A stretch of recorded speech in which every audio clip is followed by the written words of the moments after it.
Welcome to Tennessee Real Estate Insider. I'm your host, Allyson Spencer, realtor and property manager here in East Tennessee. And today joining me is Reazyn DeMoss. Hi. Thank you so much for joining. I'm happy to be here. I'm going to try not to laugh through this episode. Reazyn tends to make me laugh, and we're just going to have a good time. Today, our topic is about choosing the right real estate agent. And Reazyn has worked with me before. We've talked about rental investments and helped her sell her property. So thank you so much for joining me. It's a pleasure to have you on the podcast today. Just want to remind our listeners that your house was featured on House Hunters. It was HGTV. Yep. I can't remember what year that was. I can't remember the year, but it was I wrote it down, season 225, episode 1, titled Relocating to Tennessee. That's right. I think it was in 2022, and that was pretty cool. They reached out to you, I think, and asked if they could feature the house whenever we listed it for sale, and we said yes, and that was awesome to see it on TV. It really was. But you were amazing whenever it came to selling the house. The process was semi-smooth. I think we had a few things here and there, the VA loan that fell through, but I trusted you through the process and it worked out perfect. Well, we got it sold, and that's the most important thing. It was also during a hectic time in the market. Yep. And there were certain VA appraisers who were unfortunately appraising homes under value, but we were not willing to go that low. We said, no, this home is worth it. We are going to relist it and sell it. And I'm so glad we did, because we were able to get you a whole lot more money for your house. Yep. And I'm thankful for you because you have all the knowledge to make those decisions and help me make those decisions on, do I take the offer or do we drop the price? And you said, I don't think so. It's not worth it. And you were right. Well, good. I'm glad to hear that. I wanted to talk today a little bit about why choosing the right realtor matters, because if you choose the wrong realtor, someone who's inexperienced, who doesn't have good negotiation skills, knows how to market your property, it could be a whole different ballgame. You know, you could have gotten a realtor who said, let's lower the price and take the appraisal, and you walk away with $40,000 or $50,000 less. Exactly. Making sure that you see the past transactions with your realtor is really important. So if you look you up, you're one of the top producers with Greater Impact, which is incredible. Thank you. So that goes a long way, and it really helps. I mean, getting somebody that is experienced and has good communication skills when communicating with the other realtors on the other side, it's so important. And then also just communication with the seller and the buyer. Yes. It goes a long way. It really does. And having, the experience, but asking your realtor, what is your plan? How are you going to list and market the home? What is your strategy? How is your success rate? What is your close rate? Being able to take each individual property and hear the seller's goal, and keep that goal in mind along the way. I think the best realtor really listens to their client and hears what they have to say. You were very good about that. We always had a plan and a strategy. Communication, I could say, is one of the most important things. I think, too, evaluating the market and understanding where the market's at, because the market changes every month. It changes every quarter. It's extremely important to know the market. And one thing that I look for when I'm listing a home is I look up the statistics. What are the days on market, so that you or any seller can have a realistic expectation of how long a property may take to sell. Back when we were selling the house property, the average days on market was around 30, and now it's almost 90. So the market has shifted. We also look for inventory. How was the inventory at that time? The inventory was extremely low, so there was little to choose from, which is why the properties were selling quickly. And now we are up 25 to 35% in inventory. That is incredible. So there's, the market's changed. Having that market change, and then How is the pricing of the home, right? Because the goal of pricing the home right is that an appraiser Mhm. gives us the value of the home that we want. So what we look for, I get clients, not you, but I get clients who will send me active properties and say, well, this home is listed for whatever per square foot.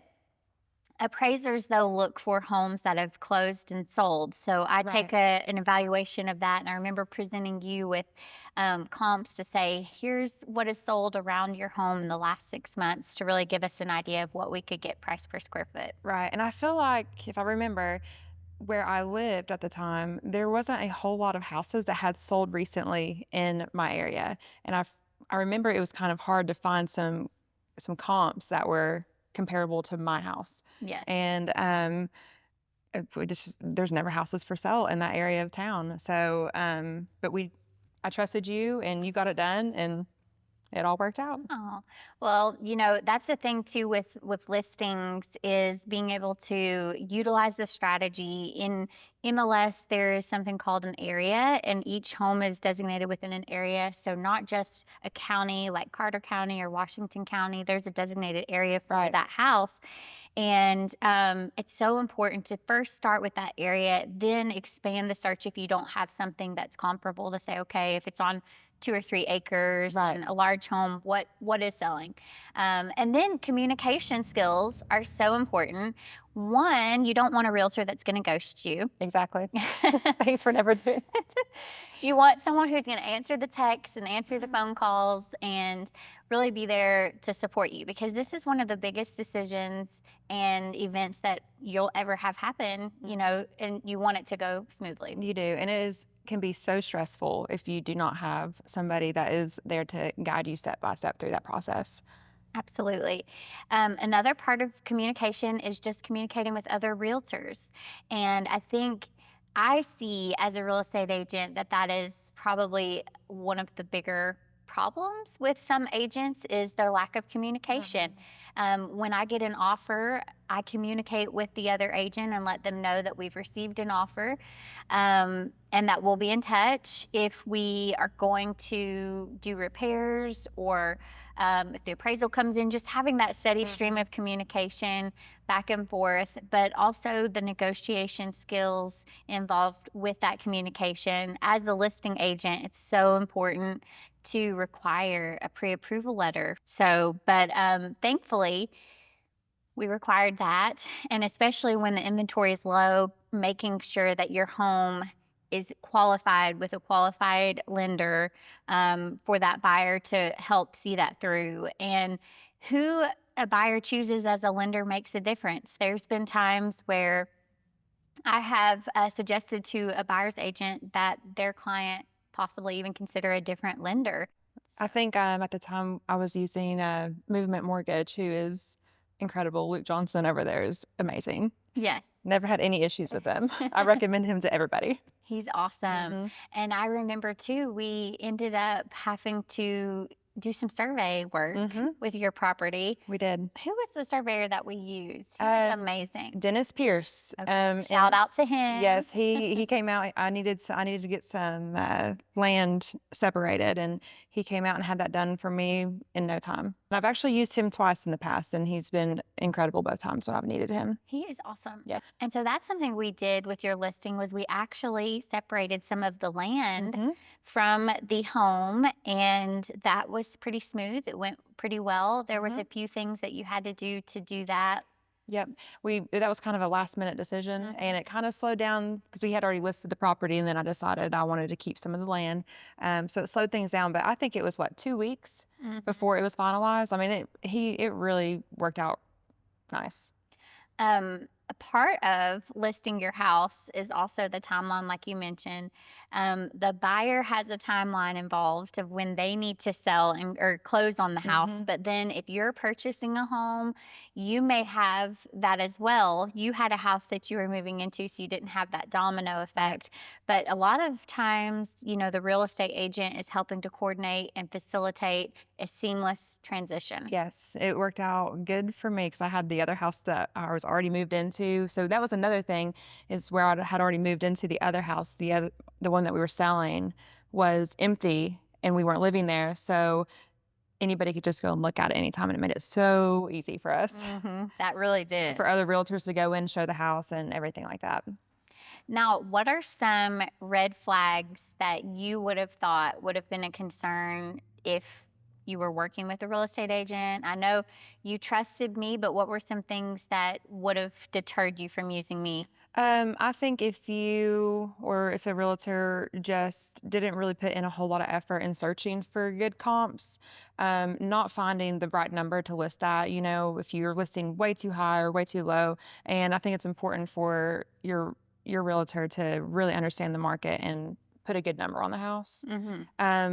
And then also, whenever you're getting offers, not to be so pushy to make your decision for you. Right. Talking about what other options there are is really important instead of just trying to close the deal and get it finished with. I think that's so important. You mentioned, not pushing the offer, and I have seen some agents just trying to get the deal done. Yeah.